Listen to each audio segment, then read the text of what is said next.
Hi guys, I am finally back. Still in Judges, so I am finishing up chapter 13. Well, we actually finished chapter 13, but starting into chapter 14 of Judges. And I've always liked the story of Samson. Um, I think it's inspiring in ways, but so we're getting into Samson's life now. So the end of chapter 13, of course, Samson was born as promised by God. And so now we're getting into his actual life and the beginning, I guess, of um, his leadership, I guess you would call it, as he was one of the judges, right, for God. So Samson's just been born, the end of chapter 13, and then just 2 verses later in Judges 14, verse 1, Samson's out looking for a wife.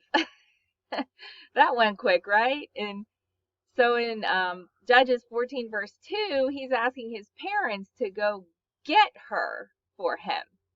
And I can't help but read that and think about how fast life really does go when you're a parent.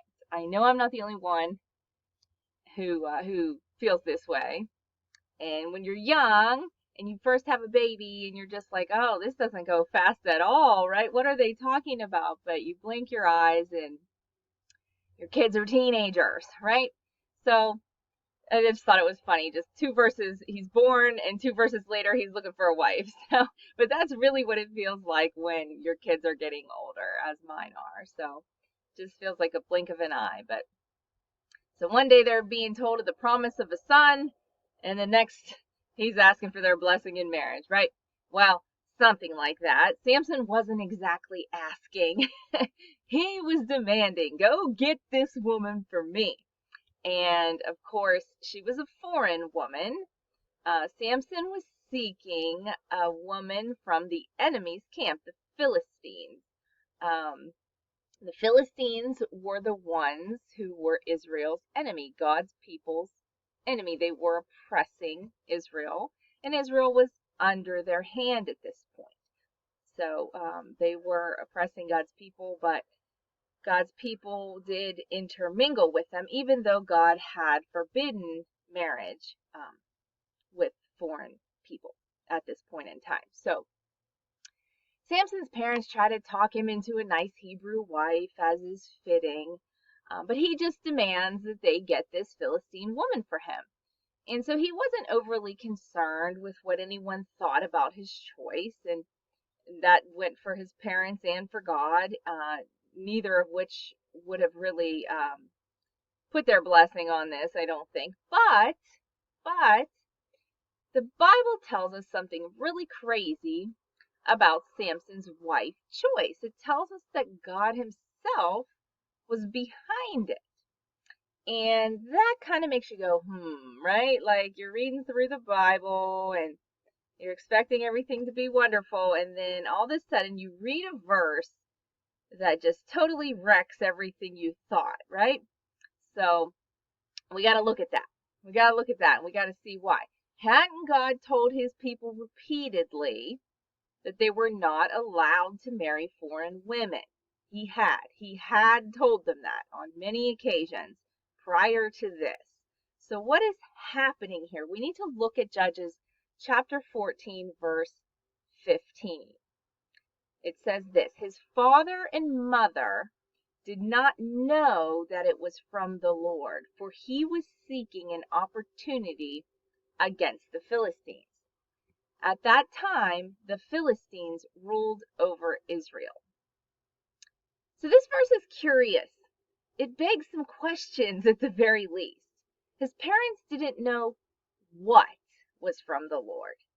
Clearly, Samson's attraction to and insistence upon taking a Philistine wife in direct opposition to both their and God's instructions is what the verse is referring to as being from the Lord. How can that be possible? Doesn't it seem a little bit contradictory, right? The very next phrase, though, tells us why. For he was seeking an opportunity against the Philistines. Who was seeking an opportunity against the Philistines? Well, it wasn't Samson. He just liked the girls there, right? The Lord in this sentence is actually the antecedent to the pronoun he, which follows. So we know, just by our English grammar lessons, we know that God is actually the one behind Samson's unorthodox demand for a foreign wife. Now that'll make your head spin. But there are several ways that we can look at this conundrum. I honestly choose to file it in my things too high for me to understand box and trust that God's universal plan is far bigger than the small, seemingly strange and contradictory details found in stories like this. But that's a cop-out, right? It's a little bit of a cop-out. But if you're anything like me, with that box, if you're gonna hold on to that and reason and logic and sound doctrine, you need to, at the very least, have a few concrete facts for the record before you file this one away as logically settled somewhere, right? So that's what I tried to do today. So we're going to hold on to that thought, right? And then we're going to go just a little bit further into the story, and then we're going to try to iron it all out here in the end. So after Samson decides which foreign girl he's going to take to be his wife, he, in his supernatural strength given to him by God, overtook a lion with his bare hands and later returned to find honey in its carcass. That's Judges 14:6. Now, not only did Samson demand a wife who was not of his people and begin seeing her, he also broke his Nazirite vows that he'd been obligated to from birth. In fact, his mother was obligated to them while she was pregnant with him. So he broke those vows by touching a dead animal and even eating out of it. Okay, so this was a no-no. Samson was not allowed to do this, but he does it. Not only did he break his vows by touching the unclean thing, he hid his sin deceitfully from his parents. Okay, so they don't know that he's broken his vows. Judges 14:9. So far here in this story, we have a man who is self-interested, disobedient, and deceitful. Yet, we have a man with whom God is very interested. We have a man that God is about to bring to the very forefront of his own beef with the enemies of his own people. This is God's beef, not Samson. But God's about to bring Samson up as the one who's going to confront it. And so God's about to use this rule breaker to bring down the bad guys who have so long burdened his babies, which of course are his people. Now that's a Bible story that I can really get behind, because not only am I a rule breaker and a sinner just like Samson, I really hate the bad guys who hurt God's children. So this is a good story for me. But the facts, let's just look at the facts for a moment, because this isn't the Bible according to Lori. This is the Bible according to the Bible. But the facts I see in this story thus far are these. Number one, God chose Samson to be a mighty warrior before his birth. Okay, we know that from Judges 13:5, the preceding chapter. Secondly, the Spirit of God was stirring in Samson in a very specific time and place, right? He had grown up and now he's ready to take a wife.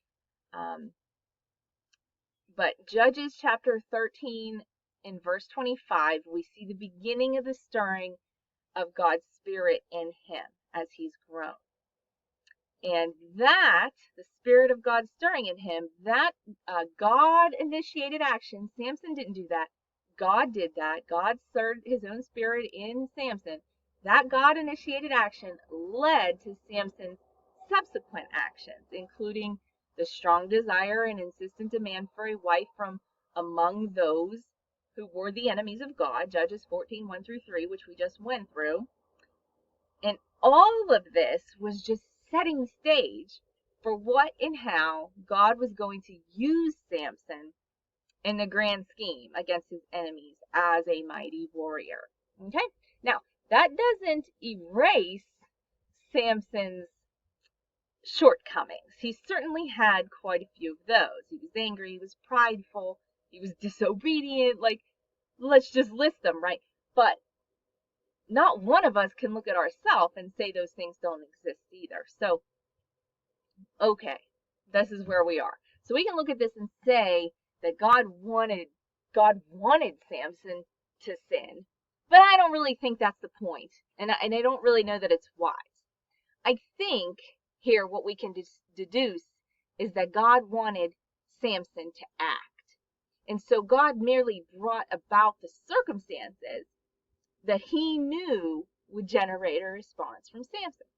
God wanted to use this man in a very big and mighty way. And God was willing to use whatever means he must to get Samson in a position that would accomplish God's ultimate goal of defeating his enemies and setting his people free. So we can file it wherever we want to, file it wherever you will, but that's what the text tells us, okay? And so, why is that really so hard to believe? Is it because Samson was a sinner? So are we, right? God still uses us. Is it because Samson was directly disobeying God in the very moment when God's Spirit was stirring him? If we're honest, so do we, right? In fact, the times when we're most tempted, at least it's been true in my life, are the times when God is entrusting us to do the very most for him, right? So little wonder why it is that we often struggle with sin the most in those times, right? So it makes sense. It makes perfect sense. And does any of that really disqualify us if we're daily repenting and seeking ways to do better? Because there's only one kind of person that God has to use, and that's a person who sins. We're all sinners, and so he doesn't really have, it's slim pickings down here on earth, right? That's all. So does anything God does with us or use us for, whatever he uses for, is it really even dependent upon our deserving of it? And clearly the answer is no, right? It's all grace. It's all grace for all of us in Christianity. I mean, and I think that's the only difference between us and the other religions of the world is grace. We need it, and we can't work our way to God, and nothing we do good can erase the bad things. We need grace, and so I don't know. God gives it, but we don't earn it. So anyway, just a reminder, let's not pass judgment on Samson for his error. He didn't do anything here that we don't. And God was doing something with this man. He was building a warrior, and he was doing it his way. And I think the text is pretty plain. But yet, so many of us, so many professing Christians are so quick to rush to judgment on everyone. This is something that's really been bothering me. And this is just a side note because I'm kind of done with what I had studied today. But something that's really been bothering me lately is just the fact that people are so incredibly judgmental. But especially Christians that look at everyone else as though they're inferior or unworthy. We're all unworthy. Every single one of us is unworthy of God's favor, of forgiveness, of grace, of mercy, of anything good from God. But yet, we look at one another and pass judgment. And I just, if there's anything that grieves me in the world that I see happening in front of my eyes on a daily basis, it is the judgmental spirit of that everyone around. And it's just like, man, am I doing that, God? I pray and I hope that I can just not be that person that judges someone without knowing them, without investigating their story, without hearing them, without listening, without lending a hand, I don't ever want to be that person, because I don't know what your life is. I don't know what brought you to the place where you are. I don't know maybe why you have the struggles or even the sin that you have. And so, and you don't know that about me. And so the moment that we write people off or pass judgment or gossip about others, um, it's just, I don't know. I think it disallows us from seeing our own um, sin. And maybe that's the point. It's easier to point at somebody else and look at their sin and then take the focus off of yours. But really, as a Christian, what we're supposed to be doing is looking at our own self, right? Looking at our own self and examining and repenting and obeying God. So, anyway, that was just a little bunny trail. But anyway, I hope that's helpful for you. I hope it makes sense. Always welcome any questions or feedback. So just let me know if you have any of that. I'll see you later.